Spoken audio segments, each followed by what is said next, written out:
Level 1. The infantry volunteer age 19. You're 19 years old. You didn't stumble into this life. You walked toward it with your eyes wide open. It's a Tuesday in September at Fort Benning, Georgia. The air is thick with the scent of red clay and diesel fuel. You signed the papers 3 months ago, right after graduating from a high school in a town where the biggest news of the decade was a grain elevator fire. You didn't enlist because you had nowhere else to go. You enlisted because something inside you refused to stay still. Basic combat training lasts 11 weeks. It breaks most people quietly. A guy named Dorsey from Columbus cries into his pillow every night for 2 weeks before requesting a transfer. Nobody mocks him. You all understand. You don't cry, not because you're stronger, but because you're too exhausted. You wake up at 04:30. You run before the sun exists. You low crawl through Georgia mud with your rifle pressed against your chest. You learn that the Army doesn't care about your comfort. It cares about your capability. You finish basic, then AIT, and you're assigned to the 75th Ranger Regiment. You aren't Delta yet. You aren't even close. But you're standing at the bottom of the right mountain, and for the first time in your life, that feels like enough. Level 2. The selection candidate age 21. You're 21. You've been preparing for 6 months. It wasn't enough. Delta Force, officially 1st Special Forces Operational Detachment Delta, was created in 1977 by Colonel Charles Beckwith. He wanted a classified surgical strike force capable of operating anywhere on Earth with zero notice. Selection takes place in the Appalachian Mountains of West Virginia. No one tells you what's coming. That's the point. The first phase is land navigation. Solo. Just you, a map, a compass, and a ruck loaded with weight you feel in your spine. Fog rolls in before dawn. Your boots are soaked by 0600. There are no clocks. You finish a checkpoint, and they hand you the next grid coordinate. You don't know if you're passing or failing. Delta Selection isn't looking for the fastest man. It's looking for the man who makes good decisions after being awake for 40 hours, with blisters inside his blisters and no finish line in sight. The final event is the Long Walk. 40 miles of mountainous terrain with no time limit given. You stop calculating the math around hour 16. You just walk. 3 weeks later, you receive a letter. Of the 19 candidates in your cohort, only 4 are invited. You read it twice, fold it carefully, and tell no one. Level 3. The operator trainee age 22. You're 22. You survive selection. Now they teach you what you actually have to become. The operator training course, or OTC, runs for 6 months at a facility most Americans will never see. Marksmanship comes first. Delta operators are the most accurate combat shooters on Earth. You learn to shoot while moving in low light, in a room full of people where only 1 is a threat and 11 are hostages. You have less than a second to tell the difference. Then comes demolitions, breaching, and language study. You're assigned Pashto. You learn medical training that goes far beyond first aid, treating a sucking chest wound in the dark, with one hand, while the clock is running. But they also teach you to think. A Delta operator is not a weapon pointed by someone else. He is a complete instrument who can assess, adapt, and decide when communication is impossible. Near the end, an instructor tells you, anyone can be brave for 5 minutes. The question is what you do in minutes 6 and 7. Use doesn't cover on nights that never made the headlines. Delta operates in a Tier 1 environment, the missions nobody else can do. Your squadron runs small assault teams where every man is a specialist. When you go through a door at 0200 in northern Iraq, there is no backup waiting. You are the backup. In 2011, you're on a direct action mission in Salah ad-Din.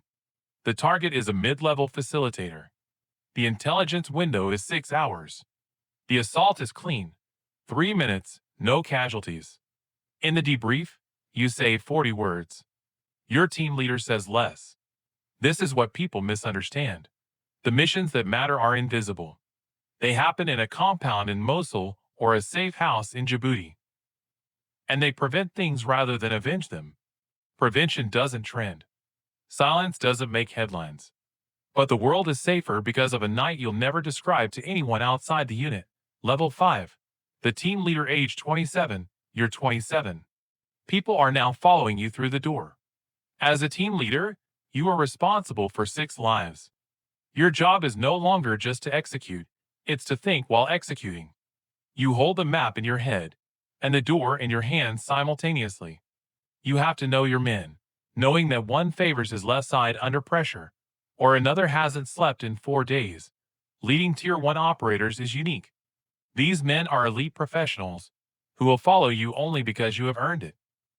The day you coast, they know. The day you bluff, they know. In 2015, a hostage situation arises in Kurdistan. You have 4 hours. You make the plan. At 0217, you breach. At 0221, both hostages are secured. The commander calls it textbook. You know it wasn't. You improvise 3 times in 40 seconds because the training held where the plan failed. That is leadership. The response when the plan dies. Level 6. The Troop Sergeant Major age 33, you're 33. You carry 30 men on your shoulders.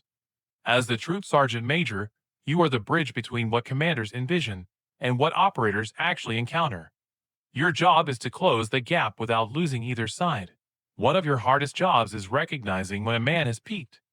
You sit down with a legendary operator who has 12 years in the unit.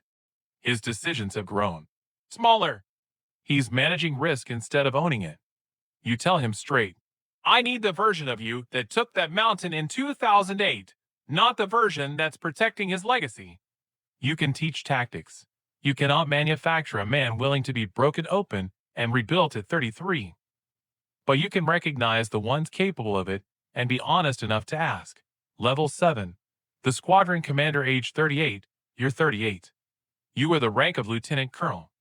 You are responsible for an entire Delta Squadron. You're no longer in every room. You're in every decision.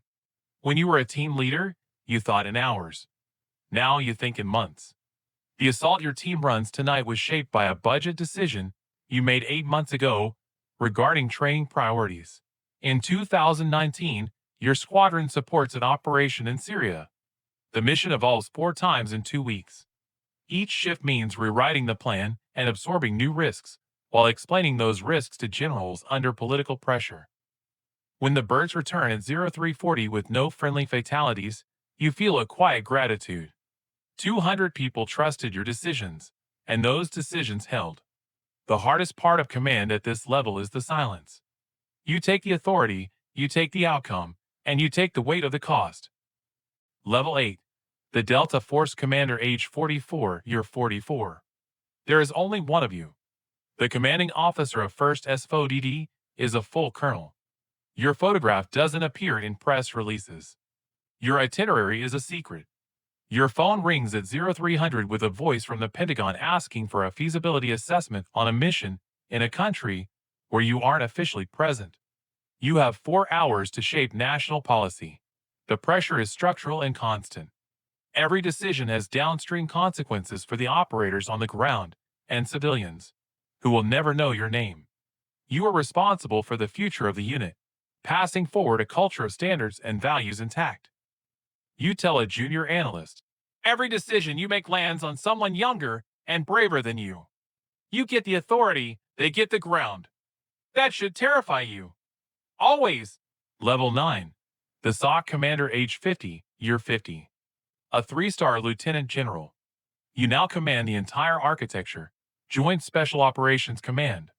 Delta, SEAL Team 6, the 160th SOAR, and units with no public names. Command means the decision stops with you. There is no safety net. Your organization is conducting operations on 4 continents simultaneously. You walk into the ops center, and the board has changed overnight. You adapt without complaint, because complaint is a form of surprise, and a JSOC commander shouldn't be surprised by the complexity of the world. You speak 2 languages, the language of operations and the language of institutions. In 2024, a hostage crisis in West Africa threatens to become a diplomatic catastrophe. You have 90 minutes to brief the Secretary of Defense. Your recommendation is accepted. The operation works. Success at this level is not celebrated, it is cataloged. Level 10. The veteran age 53, you're 53. You've retired. For the first time in 34 years, no one is waiting for your authorization. The transition isn't the relief people imagine. The rhythm of the mission disappears. You stand in a grocery store on a Wednesday and feel like a man who has forgotten the local language, but you begin to see your life clearly. You are a 19-year-old from a small town who refused to stay still, and you walked into the hardest rooms in the world for 3 decades. You think about the men you trained who are leading squadrons now. You pass something to them that was passed to you. On quiet mornings, you sit on the porch at 0430. Your body doesn't forget the hour. You think about what was said all those years ago in the cold at the end of ODC. Anyone can be brave for 5 minutes. What do you do in minute 6? You spent 34 years answering that question. You answered it honestly, with everything you had, every single time it was asked.